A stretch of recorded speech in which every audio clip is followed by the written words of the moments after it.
This video is to tell you how we call a new pastor. It's very simple, 6 steps.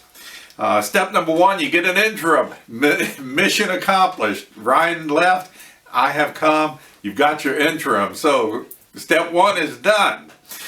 Step 2 is to elect a PNC. We love the alphabet soup in the Presbyterian Church, or the PCUSA. And the PNC is the Pastor Nominating Committee. And you will hear that term and the initials many times in the months ahead. And the next thing that needs to be done is to put together a MIF, an MIF, more alphabet soup, Mission Information Form. A mission information form is basically your resume that's going to go out to candidates. So the PNC puts together the MIF, and then what happens is you begin your interview process with different candidates. Now, you will not hear a lot from the PNC during this time. The PNC will keep you informed on what they are doing, but when they're interviewing potential candidates, you're not going to hear a lot other than perhaps they're making progress or they're having interviews, things like that. There's a lot of confidentiality. For example, if I'm a pastor and I'm going to be interviewed by your PNC, I have to safeguard my ministry in my current church so that I am still the pastor of my church until College Park calls me or some other church calls me to serve as their pastor. So the PNC is responsible for helping protect some privacy issues there. So don't be surprised while they're interviewing that you don't hear a whole lot. You'll be curious as can be, but just be patient and trust the PNC whom you will elect. Now then, after all those interviews, the next step, the final candidate. The PNC believes that an individual is the one that God has called to serve this church. The step after selecting the final candidate is that the Presbytery, through its Committee on Ministry, approves the candidate. The congregation votes on the final candidate. The Presbytery as a whole, not just the Committee on Ministry, but as a whole. Presbytery meets 4 times a year, and all of the pastors of the Presbytery, all the retired pastors, all the pastors serving as chaplains, all the churches will send 1, 2, or 3 elder commissioners to vote, and they will examine the final candidate and they will vote on the candidate, and then Presbytery installs the pastor as your pastor here at College Park Presbyterian Church. An exciting time. It's scary because we don't know where we're headed, but don't worry, God knows where we're headed and He'll get us there. Now what I want to do now is to look at these individual steps a little more closely. Now these 6 steps have a lot of sub-steps under them, so it's a little more complicated than just doing these 6 things. Let's go back to the first one. Call an interim. Okay, you've hired an interim pastor, me, so mission accomplished. Step 2, put together the Pastor Nominating Committee. Now who does that? How does that happen? A group of names, a set of names will be presented to you as possible members of the Pastor Nominating Committee. There will be an opportunity for nominations from the floor. We'll have to make sure that everybody who's nominated will agree to serve. Does the session do this? Does the Presbytery? No. The congregation will do this. There are very few things that we do in the Presbyterian Church that we vote on as a congregation. The session is entrusted with most of the governing authority of the local congregation, but the congregation has full authority on who the pastoral leadership will be. And that means from the get-go, the congregation elects the Pastor Nominating Committee. And this is a very difficult job, but it's a very rewarding job. And I hope if you're asked to serve on the PNC, that you will say yes to this opportunity. Once the pastor nominating committee is elected, the Presbytery, through its Committee on Ministry, will send a liaison to meet with our PNC, to train our PNC, and to support from that moment onward until the job is finished, to support our PNC. Now, our liaison is a pastor in our presbytery, Erica Rimbert Smith, and she is the pastor of Washington Shores Presbyterian Church, a wonderful lady, and our PNC and our session and congregation will enjoy working with her. So, step 1 is get the interim, done deal. Step 2 is select the PNC, Pastor Nominating Committee. Step 3, put together the MIF, the Mission Information Form. Now, that involves several steps. It begins with the session. The session will put together the financial package. What's the salary range going to be, the minimum to the maximum? What about the benefits? What about the expense reimbursements for travel and continuing education and other factors? The session will put that together and give it to the PNC.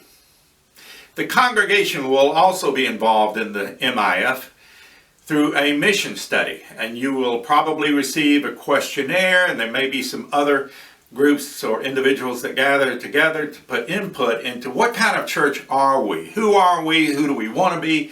What have we succeeded with, and what have we failed to do? And so all of that goes together, and all of that information in the mission study will go to the PNC. So the PNC gets these elements together, and then they've got this document, this form they must fill out. And it's very detailed about what skills are needed in the pastor, what type of person you're looking for, someone who's interested in Bible study and preaching, is administration a big part of this, fundraising a big part of this, about 20 or 30 skill sets that might be interesting. You got to pick out like 10. And the PNC puts all of this together in a document, and that becomes your resume. It's a very important document. When the PNC has finished it, and this will take time, do not be impatient for this. You want to do it right. When the PNC has finished the MIF, more alphabet soup, the session will take a look at it and approve it, and then it goes to the Committee on Ministry, and they will approve it. So you've got several sets of eyes looking at this document, making sure that the grammar is right, the information is on target, and that it's very accurate. Now we're getting to the important part, the exciting part, interviewing candidates. Now this is going to be frustrating for some of the congregation because there's a lot of privacy involved, and you will not hear a lot of reports from the PNC at this time. They're not going to be saying, oh, we're interviewing someone in Chicago or someone in Miami or someone in Tampa Bay. There's a lot of confidentiality involved, and part of that is to protect the pastors who are being interviewed. And if I'm a pastor of a church in Daytona Beach, I am the pastor of that church until God calls me somewhere else. The fact that I'm being interviewed, if that becomes known to the congregation, then that impairs my ability to really be focused on being their pastor. So there's some confidentiality involved. So during this time, be patient. But the process has begun to interview potential candidates. The way this happens is your mission information form, your MIF, will be sent to the Church Leadership Connection, the computer system of the Presbyterian Church USA. And it will be posted on what we call the opportunity list. If I'm a pastor looking for another opportunity, I can go to that. I can see all of the MIFs all over the country. I can look at the salary, Do they meet my salary needs for me and my family? The interests of different congregations. Do they put an importance on preaching or not? If I think it's a good match, then I can submit my name to College Park Presbyterian Church as a self-referral.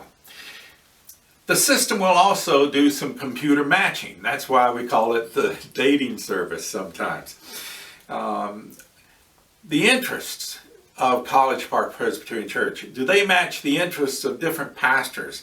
And those that are good computer matches, the PNC will be informed about those candidates as well.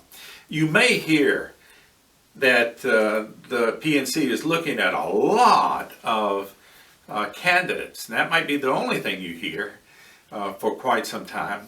But a lot of these matches are quickly dismissed. But a few will bubble to the top. And a few will have in-person or face-to-face through Zoom interviews between the candidate and the committee. And this interview process will eventually lead the PNC to the next step. And the next step is you've got the final candidate. Yes! Things are really good and exciting now. The PNC has selected the individual they believe God is calling to serve College Park Presbyterian Church. Now, in the Presbyterian Church, we believe that we hear the voice of God best through the voice of the community. So the PNC is not the final step. You got the final candidate, the PNC approves.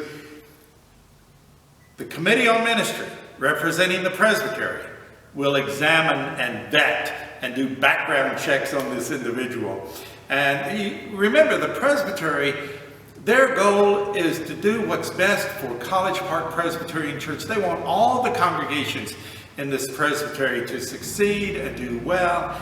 And they are in your corner, and they're going to see if there's anything that the PNC may have missed that we need to know about before it goes to the congregation. Yes, the final candidate will come before the congregation, and you get the vote.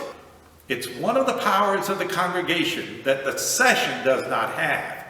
The session does not call the pastor. The presbytery has authority over who is the pastor, but it's the congregation who calls with the presbytery's approval. So you've got the final candidate, and it goes through the congregation's vote. But wait, there's more. Well, there's one more step in this process. Presbytery approves and installs the new pastor. So at some point, after the presbytery has approved your candidate and you voted this person in, and the person has moved to the community and started setting up the office and rearranging the furniture and putting the books on the shelves of the pastor's office. One more thing, the presbytery installs the pastor in a worship service right here in the sanctuary. It may or may not be on a Sunday morning, but it will be a worship service. It will be festive. It will be exciting. And that's the end of the journey. Almost. The PNC continues to function for about 6 months as a support group for the new pastor. And you, as a congregation, need to continue to pray for the pastor, introduce yourself to the pastor, help the pastor get to know you, welcome the new pastor, and just go by and visit the pastor in the office and say, Pastor, is there any way I can help? You know, this is a great church, a very welcoming church.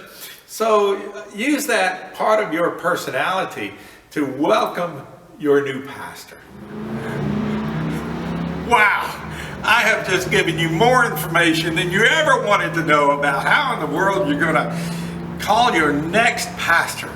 Trust this process. And remember, if it seems complicated, it's not. Because God has already called your pastor. God knows who your next pastor is going to be. All you got to do is find out who God has already called. And that's going to happen in the very near future. And until then, may the peace of God be with you, and may God's Holy Spirit be in this process now and in the months to come. Amen.